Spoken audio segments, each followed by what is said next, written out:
क्या हुआ? नीरज कुछ समय तक यहाँ नहीं आ सकता।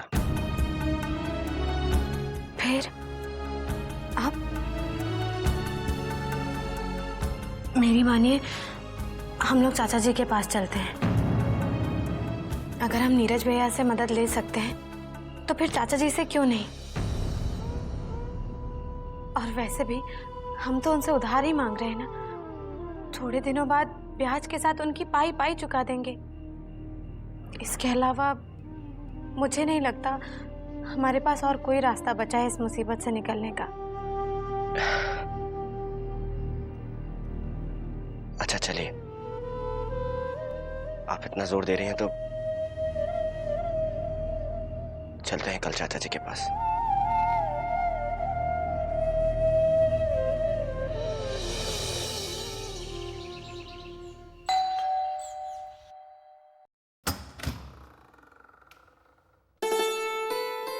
अरे प्रीति, आओ ना। भैया, कैसी हो तुम? मैं ठीक हूँ, आप कैसे हैं? मैं ठीक हूँ। राधे राधे। आइए अंदर आइए ना। हाँ जी।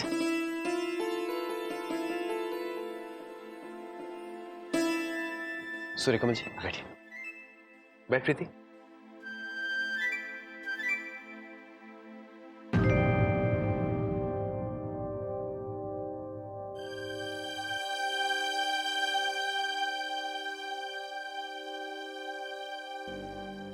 क्या बात है भैया, आप इतने परेशान क्यों लग रहे हैं?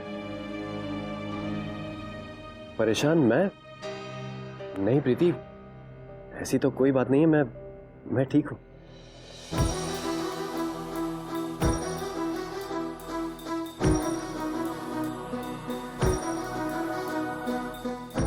आप मुझसे छिपा रहे हैं भैया। क्यों जाने दिया आपने भाभी को?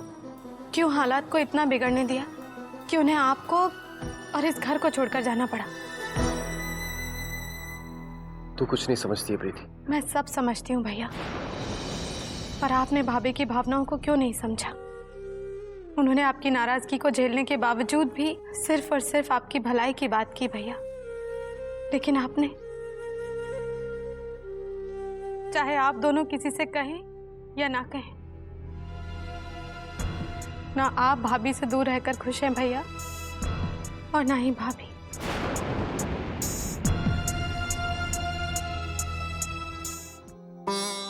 तो यहाँ मुझे यही सब सुनाने आई है ना?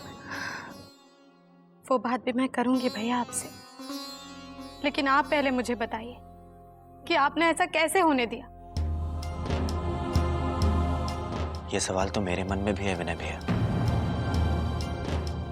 आपको नसीहत देने का कोई अधिकार तो नहीं है मुझे, लेकिन राधिका भाभी यहाँ के रिश्ते से मेरी भाभी लगती हैं और उनके पीहर के रिश्ते से मेरी बहन। और इन दोनों रिश्तों को ख्याल में रखते हुए मैं ये कह रहा हूं, इंसान इस दुनिया में आने के बाद अपनी मर्जी से जो भी रिश्ते बनाता है, उनमें आर्थिक, सामाजिक और धार्मिक तीनों दृष्टि से सबसे पवित्र रिश्ता होता है पति पत्नी का, जो एक बार बनता है और 7 जन्मों तक निभाया जाता है। विनय भैया, मैं मानता हूं ये आसान नहीं होता, बिल्कुल आसान नहीं होता। आती है मुश्किलें, कठिनाइयां, उतार चढ़ाव रिश्ते में जरूर आती हैं, गलतियां भी होती हैं, लेकिन उन गलतियों के बाद रिश्ते को तोड़ा नहीं जाता, बल्कि उन गलतियों से सीखा जाता है, सबक लिया जाता है, और फिर दिल से कोशिश की जाती है कि हम उन गलतियों को दोबारा ना करें। बस फिर एक साफ मन से नई शुरुआत की जाती है। विनय भैया, बस इतना ही करना होता है और फिर सब कुछ ठीक हो जाता है।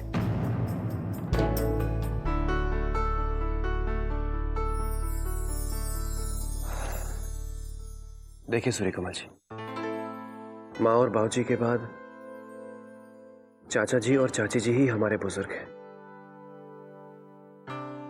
हमारी जिंदगी में सबसे ऊंचा दर्जा उनका ही है। तो फिर मैं हर छोटी छोटी बात पर उनसे जवाब तलब कैसे कर सकता हूं? वो भी सिर्फ इसलिए क्योंकि मेरी पत्नी ऐसा चाहती। नहीं प्रीति, माँ बाबूजी ने हमें ऐसे संस्कार नहीं दिए हैं। चाचा जी और चाची जी हमारा बुरा कभी चाह ही नहीं सकते। वो हमारे अपने हैं। बुरा करना तो बहुत दूर की बात है। लेकिन राधिका इन सब बातों को समझने के लिए तैयार ही नहीं है। वो खैर छोड़िए ये सब। आप दोनों यहां ये सब बातें करने थोड़ी आए। अच्छा सजनी अब कैसी है? हम उसी के बारे में यहाँ बात करने आए हैं भैया।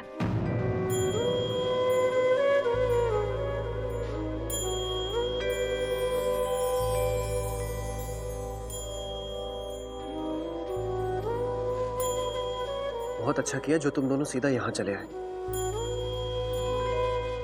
मुझे पूरा भरोसा है चाचा जी तुम दोनों की मदद जरूर करेंगे।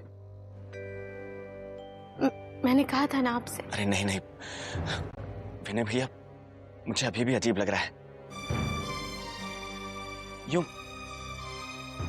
चाचा जी से पैसे मांगना। अरे नहीं सूर्यकमल जी, आप ऐसा सोचिए भी मत। चाचा जी ने बचपन से लेकर आज तक प्रीति या सुमी में फर्क नहीं किया है। हाँ चाची जी का स्वभाव थोड़ा अलग है, लेकिन ऐसे मामले में देखना चाचा जी वही करेंगे जो उन्हें करना चाहिए। आप दोनों उनके पास जाकर सारी बातें बता दीजिए और बेझिझक उनसे मदद मांगिए। मैं अभी आप दोनों को उनके पास ले चलता हूं। वो अभी घर पर ही है। चलो। अरे चलिए ना। चलो प्रीति, आइए सूर्यकमल जी।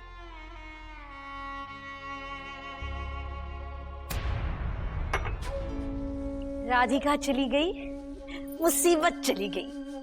न जाने अपने आप को क्या समझती थी। अरे अब तो चली गई ना वो, छोड़ो उसकी बात। क्या छोड़ो? वो तो जाते जाते आपके भतीजे को भी अपने साथ चलने के लिए उकसा रही थी। लेकिन गया तो नहीं ना वो। इसी बात का तो रोना है। अगर वो भी उसके साथ चला जाता तो मैं तो गंगा नहा लेती। लेकिन आपका भतीजा है तो मिट्टी का माधो। उसे हमने कारोबार से निकाल दिया, हर तरह से जलील किया, लेकिन नहीं,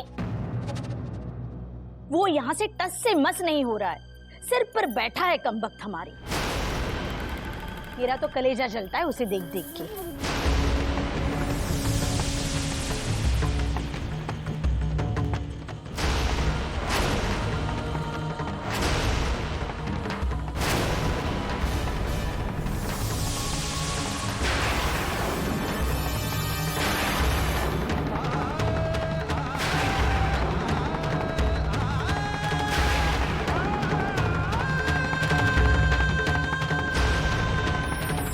विनय भैया यही वक्त है बीड़ी को मनाने का और गलतियों को सुधारने का।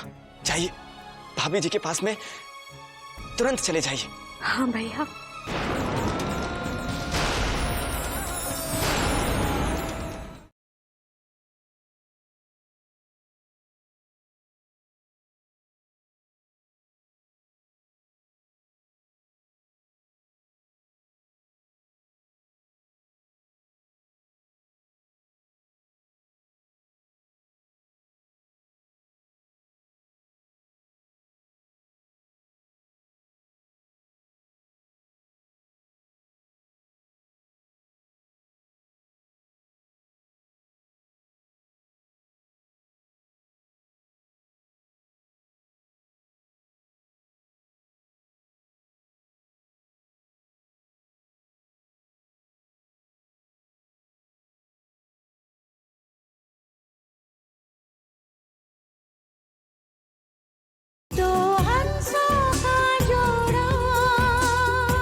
तो तुम्हें क्या लगता है मुझे उसकी बेचारी सी सूरत देखना अच्छा लगता है? तो कुछ करो ना। मैं तो कहती हूँ उसे धक्के मारकर इस घर से निकाल दो।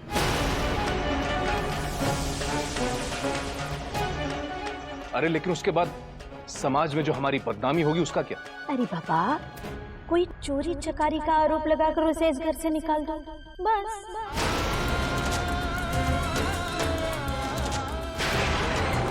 तुम भी ना सरोज,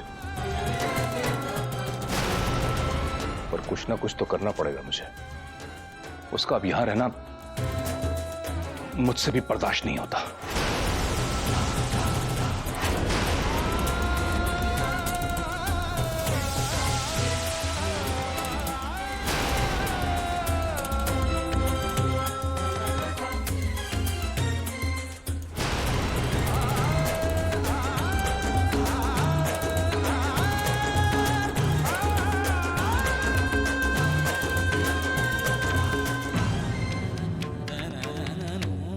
वो यहाँ से टस से मस नहीं हो रहा है, सिर पर बैठा है कमबख्त हमारी। मेरा तो कलेजा जलता है उसे देख देख के। तो तुम्हें क्या लगता है, उसकी बेचारी सी सूरत देखकर मुझे बड़ा अच्छा लगता है?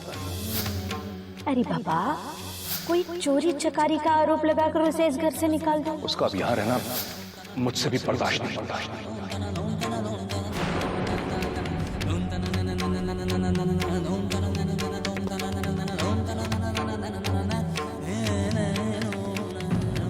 मैं इसी लायक था प्रीति। राधिका मुझे समझा समझा कर हार गई, लेकिन मुझे तो आदत सी हो गई है ना, मुसीबतों का सामना करने के बजाय उनकी तरफ से मुंह फेर लो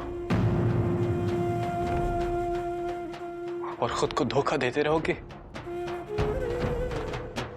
कि मुसीबत तो है ही नहीं। अगर आज मैंने अपनी आंखों से चाचा जी और चाची जी का ये रूप नहीं देखा होता तो मैं तो जिंदगी भर अपने आप को इसी धोखे में रखता और यही मानता रहता कि राधिका तो ऐसे ही इनकी आलोचना करती रहती है। और अगर सच कहूं तो प्रीति की मुझे अभी भी विश्वास नहीं हो रहा कि वो चाचा जी जो मुझे इतना चाहते थे, इतना मानते थे, कोई अचानक इतना कैसे बदल सकता है? लोग बदल जाते हैं विनय भैया, कभी अपनी मर्जी से तो कभी हालात की मजबूरी से। लेकिन आपके चाचा जी यूं बदल जाएंगे? वही तो मैं पूछना चाहती हूँ उनसे कि चाची जी तो हमेशा से ही वैसी थी, इसलिए अगर वो कुछ गलत करती है या कहती है तो हैरानी नहीं होती। लेकिन आप इतना कैसे बदल गए? विनय भैया, बुरा मत मानिएगा, लेकिन एक काम है जो आपको अभी कर लेना चाहिए। राधिका भाभी के पास में चले जाइए भैया।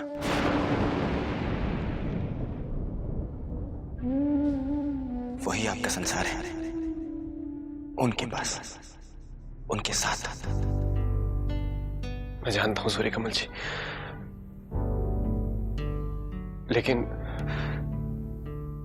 लेकिन इस घर से जाते वक्त जब उसने मुझसे साथ चलने को कहा तो मैंने उसे एक बार भी नहीं रोका। और अब कौन सा मुंह लेके जाऊंगा मैं उसके पास? अरे भैया, आप जाइए तो सही। वो आपको शर्मिंदा देखेंगी ना तो बिना बोले ही वो समझ जाएंगी कि आप समझ गए हैं। आप उनसे माफी मांगना चाहते हैं और वो उसी वक्त आपको माफ कर देंगी, क्योंकि उनकी खुशी आप में। और वो आपको देखेंगी ना तो वो ये भी समझ जाएंगे कि आपकी खुशी भी उन्हीं में। विनय भैया, यही वक्त है बीड़ी को मनाने का और गलतियों को सुधारने का। पहले बहुत वक्त बर्बाद हो चुका है, अब और वक्त बर्बाद मत कीजिए। चाहिए भाभी जी के पास में तुरंत चले जाइए, अभी इसी वक्त। हाँ भैया, जहाँ भाभी का घर है वहीं आपका। आप उनके पास चले जाइए भैया, चले जाइए उनके पास।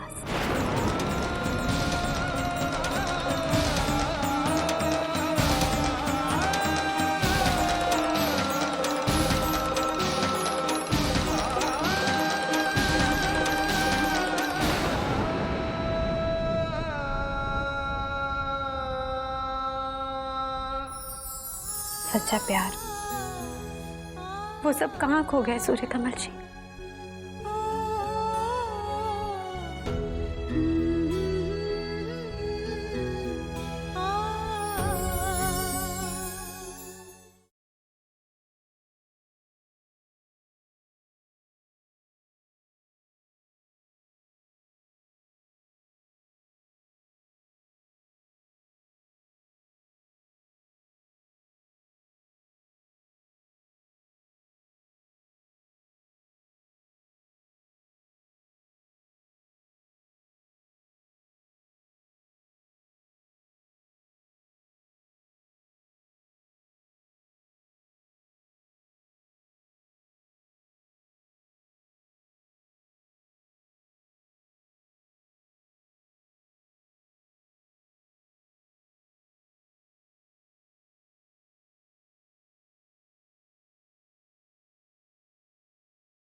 बेटा,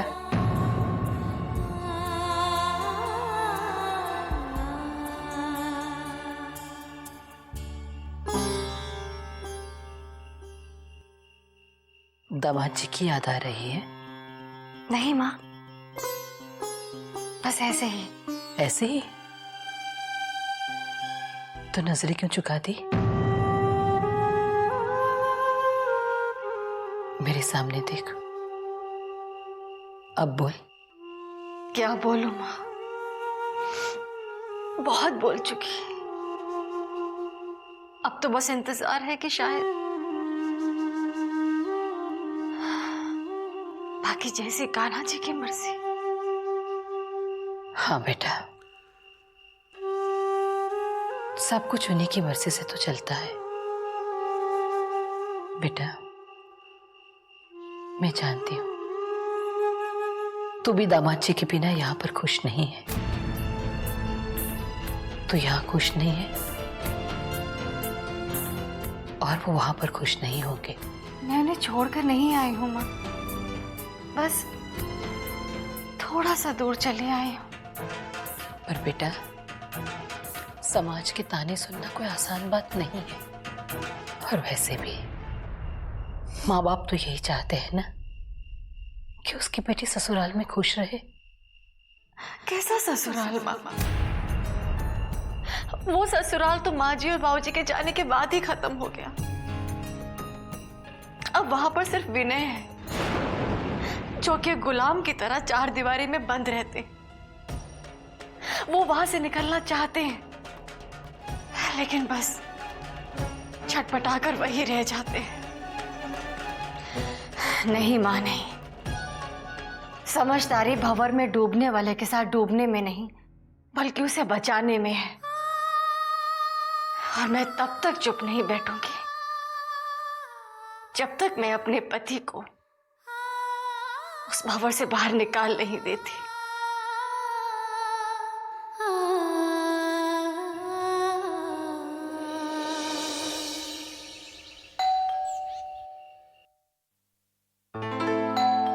मैं देखती हूँ माँ। ठीक है बेटा।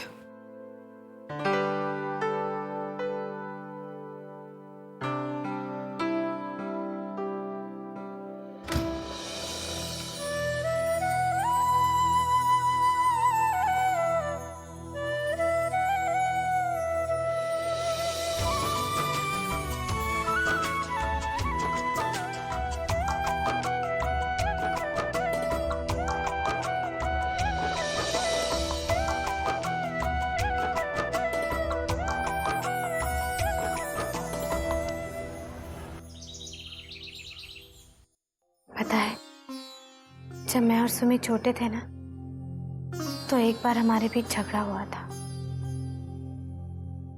आप और सुमी जी का झगड़ा? हाँ, वो कह रही थी कि मेरे पापा ज्यादा अच्छे हैं और मैं कह रही थी कि मेरे बाबूजी ज्यादा अच्छे हैं। तभी वहां विनय भैया, बाबूजी और चाचा जी आए। तो विनय भैया ने कहा कि उसमें बुरा मानने वाली कौन सी बात है प्रीति, सुमी ठीक तो कह रही है।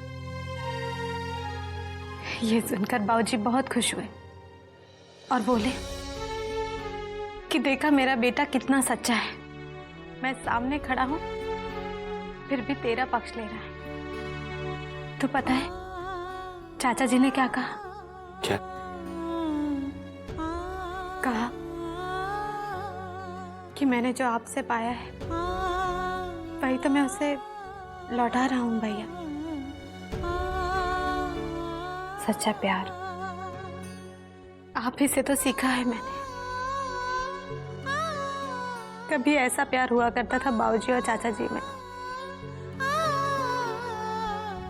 और अब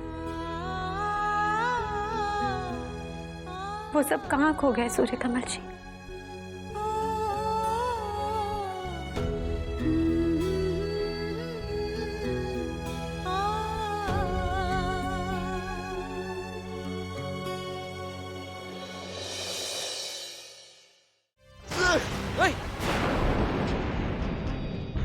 Don't you dare! शर्म आनी चाहिए। इस उम्र में तुम्हें इनका सहारा बनना चाहिए और तुम तो क्या अब तो मुझे ये सिखाएगी? सबसे पहले मैं तुझे सिखा दूं कि अपने पति से बात कैसे करते हैं। इससे तुझे दीदी को चल चल ऋषि मेरा हाथ छोड़ो उसे। नहीं छोड़ूंगा। ऋषि, ऋषि, हेलो सुमी,